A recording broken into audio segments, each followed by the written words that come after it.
9 a.m. in Beijing, Shanghai, and Singapore. Welcome to Bloomberg Markets China Open. I'm Selena Wang. And I'm Yvonne Man. We're counting down to the open of trade on Hong Kong and mainland markets. Here are the top stories. Dennis Mullenberg pays the price for a tumultuous year at Boeing. He leaves amid the 737 MAX crisis and a failed mission to space. And for more on this, let's bring in Mark Martin, CEO of aviation consultancy Martin Consulting. He now joins us from New Delhi. Mark Martin, when you look at this decision, it's taken quite a long time for this ousting. Is this actually enough to restore confidence, or do we need to see even more leadership changes?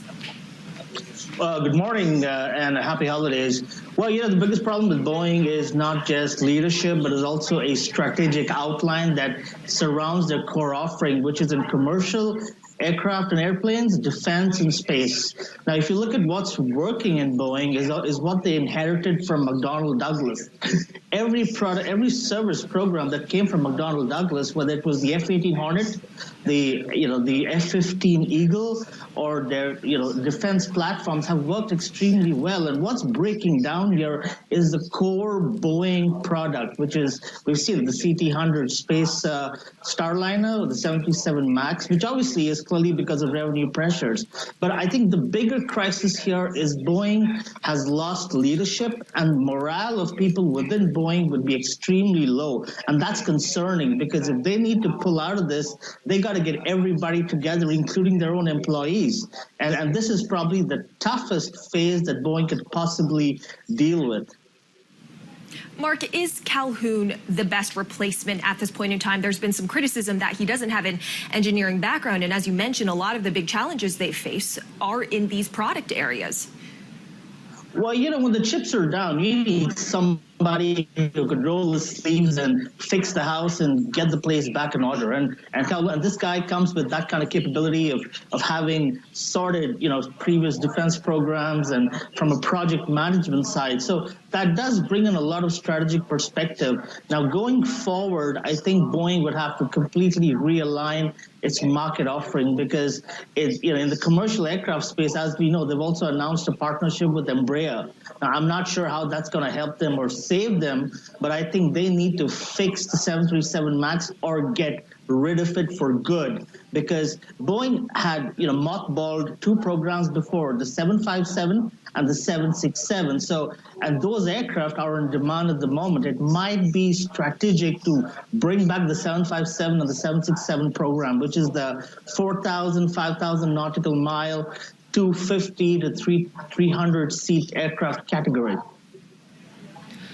So, mothballing the 737 MAX, do you think that's going to be one of the key things that Calhoun was going to have to deal with? I mean, in terms of really when it comes to what the priorities are, is it more towards the regulators? Is it more towards the customers? Is it more about airlines, supply chain? What is the key focus here now moving forward for Calhoun? Well, I think the 737 MAX is about a product failure, because you've actually forced an engine that's not compatible on a platform. So the best that Boeing can possibly do is go back to the 737-800 and possibly come to some sort of a cash cost benefit program with the airline, where they reduce the price, and the money you saved on fuel, you're actually going to save an acquisition price of the asset. So it could work for Boeing, but we're not sure if again, as rightly pointed out by Paul, if travelers and the industry and the regulators are going to be convinced.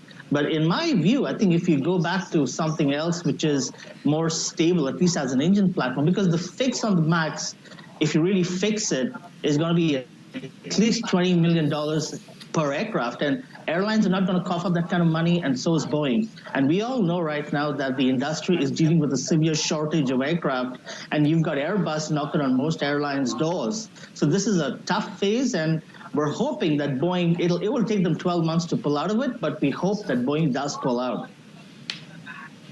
And there was, not just when it came to the 737 MAX, but I guess more deep-rooted problems coming through when it came to Boeing as well. You mentioned that Calhoun might be the right guy, but how long is he going to stay in this position? Do you see this as more of a near to midterm type of position for Calhoun, or is there time to actually, or now the time, to bring in someone external into the company? We're not sure whether this is going to really work for Boeing. It's too early to tell. But what I can say is that if anybody who could save and get them back into some sense of a recovery from the negative they're in at the moment, then I think that he's done his job pretty well. And if he's going to achieve all those tasks, and if he sticks on for at least a year, then at least Boeing should be on a much better footing. But again, this is just such a rough period for Boeing. But again, what's working? Let's be clear: is the defense side, and all that came from McDonnell Douglas as part of their acquisition is working extremely well. So they've got the money coming in. It's just that the brand is severely hit because of the 737 MAX and the Starliner, which failed a few days ago. And Mark, you mentioned about, what Airbus can stand to gain from all this, I guess. But they won't be able to make the A320 fast enough if they have to, even if we do see airlines switching away from the 737 MAX. So how much can Airbus really gain from all this? Well, I agree. Production delays will be there. I mean, the fastest you can put together a 320 with certification would be about 5 months, maybe 4.5, 5 months.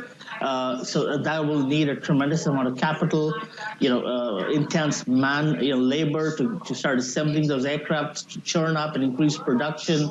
But the 320neo has its problems of its own with the Pratt & Whitney engine. But again, as we know, Airbus is working with CFM to come with a better technology. So that could be a quick fix.